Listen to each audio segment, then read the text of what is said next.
안녕하세요. 여러분의 경제학 멘토, 경제학장 박사입니다. 다들 그런 경험 있으시죠? 물건 딱 사고 나서 와, 이거 완전 득템했다 하는 그 기분 좋은 순간. 오늘은 바로 그 득템 속에 숨어 있는 아주 중요한 경제 원리, 소비자 잉여에 대해 한번 쉽고 재미있게 파헤쳐 보겠습니다. 네, 맞아요. 바로 그 느낌. 생각했던 것보다 훨씬 싼데? 완전 이득인데? 하는 그 짜릿한 말이에요. 근데 신기하게도요, 경제학에서는 이 기분 좋은 느낌, 이 만족감을 숫자로 딱 측정할 수 있는 방법이 있답니다. 궁금하지 않으세요? 경제학에서는요, 바로 그 득템했다는 만족감을 소비자 잉여라고 부릅니다. 개념은 정말 간단해요. 자, 예를 들어 볼게요. 내가 어떤 옷을 보고 저건 한 10만 원이라도 살만한데 라고 마음속으로 생각했어요. 근데 가격표를 딱 보니까 웬걸 7만 원인 거예요. 그럼 그 차액 3만 원 있죠. 바로 그 3만 원이 여러분이 얻은 소비자 잉여가 되는 겁니다. 쉽죠? 자, 그럼 이제 경제학자들이 이 기분 좋은 득템의 순간을 어떻게 숫자로 바꿔서 분석하는지 그 속으로 한번 제대로 들어가 봅시다. 자, 여기 그래프를 한번 보실까요?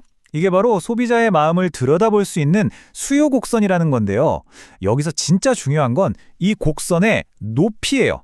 이 높이가 뭘 의미하냐면 바로 물건 하나를 살 때 내가 최대로 이 정도 금액까지는 지불할 용의가 있다 하는 그 마음의 크기를 나타내는 거죠. 그래프의 맨 왼쪽 저 첫 번째 높은 막대 보이시죠?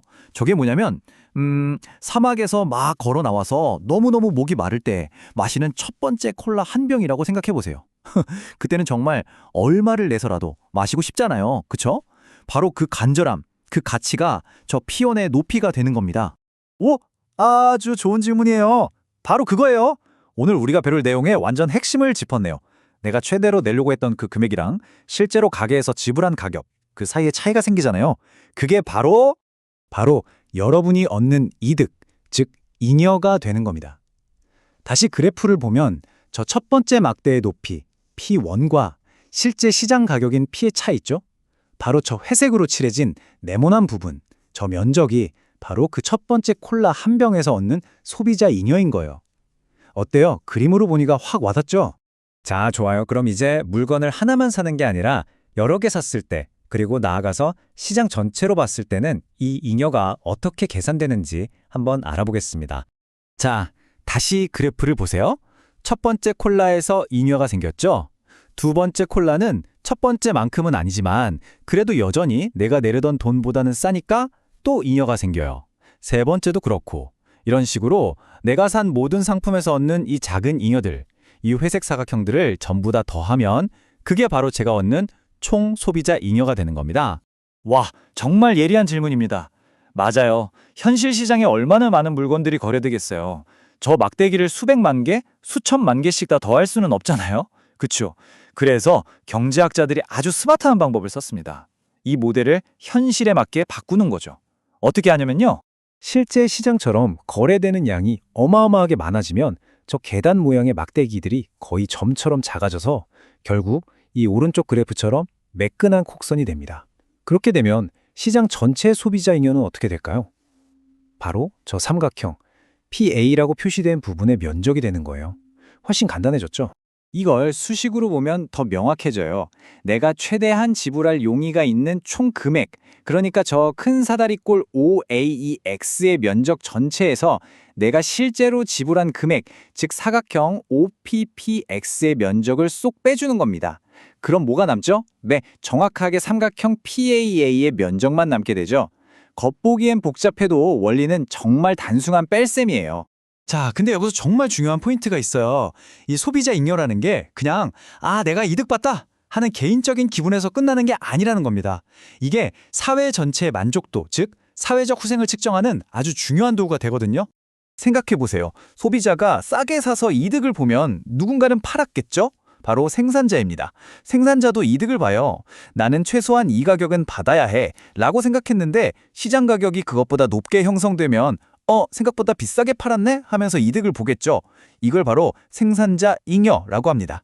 이 그래프에서 보시다시피 자유로운 시장에서는 소비자 잉여와 생산자 잉여가 이렇게 짝꿍처럼 같이 생겨나는 모예요.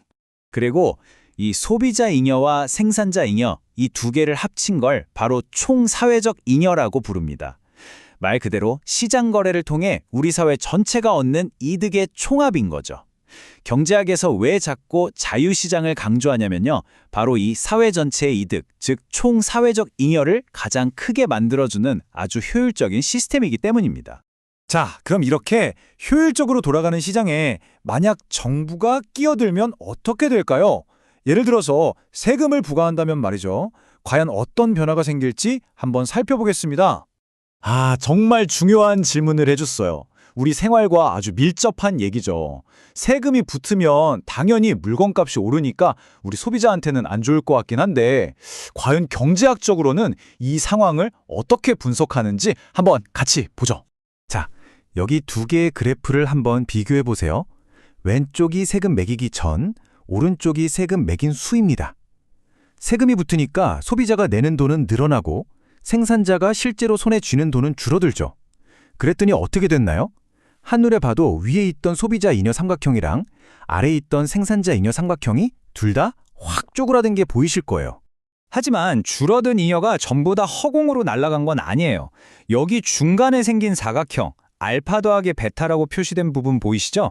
이 부분은 원래 소비자와 생산자의 몫이었는데 이제는 정부가 가져가네 세금 수입이 된 겁니다. 그러니까 주인이 바뀐 거죠. 자, 그런데 진짜 문제는 따로 있습니다.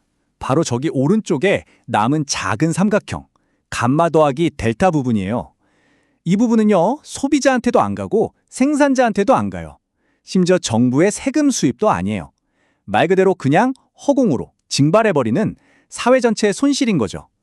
경제학에서는 이걸 아주 중요한 개념인 자중손실, 영어로는 deadweight loss라고 부릅니다. 자, 그럼 정리해볼까요? 세금을 부과하면 어떻게 된다고요? 첫째, 소비자 잉여 줄어들고, 둘째, 생산자 잉여도 줄어들고, 셋째, 정부는 세금 수입을 얻지만, 넷째, 사회 전체적으로는 아무에게도 이득이 되지 않는 자중손실이라는 비효율성이 발생한다. 이겁니다. 자, 오늘 정말 중요한 개념을 배웠는데요. 머릿속에 잘 정리될 수 있도록 핵심만 다시 한번 짚어보겠습니다. 오늘 강의에서 딱 세 가지만 기억하시면 됩니다. 첫째, 소비자 잉여는 득템의 기쁨을 숫자로 나타낸 거다. 둘째, 그래프에서는 수요 곡선 아래, 가격선 위에 삼각형 면적을 찾으면 된다.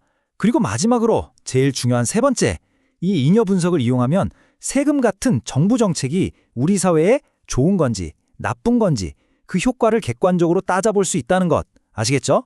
자, 그럼 마지막으로 여러분이 한번 생각해볼 질문을 던지면서 오늘 강의를 마칠까 합니다. 세금을 거둘 때 어쩔 수 없이 발생하는 이 자중손실, 이건 국방이나 복지 같은 꼭 필요한 공공서비스를 위해서라면 우리가 당연히 감수해야 할 비용일까요? 아니면 정부가 어떻게든 줄여야만 하는 그저 없어져 버리는 비효율적인 낭비일까요? 정답은 없습니다. 여러분의 생각은 어떠신지 한번 깊이 고민해 보시는 시간이 됐으면 합니다. 오늘 강의는 여기까지입니다. 들어주셔서 감사합니다.